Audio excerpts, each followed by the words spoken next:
poema que máis me gustou dos soños na gaiola foi A Fouce.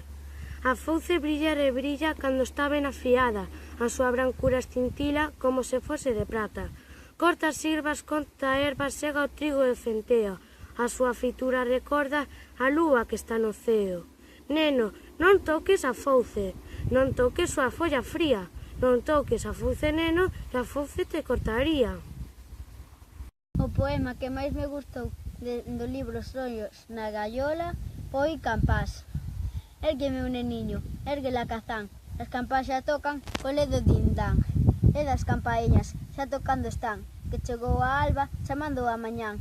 Tocan as campás e andan a falar, cosas moi fermosas por todo o lugar. Falan as campás con voz de metal, o seu canto boa desde o monte ao val. Érguete meu neno, porque o campaneiro deixa de tocar se es preguiceiro. As ledas campás xa non tocarán, se es preguiceiro, se es no gallán. Dos Soños da gaiola, o poema que máis me gustou foi un que se chama O Pardal. Vou recitar.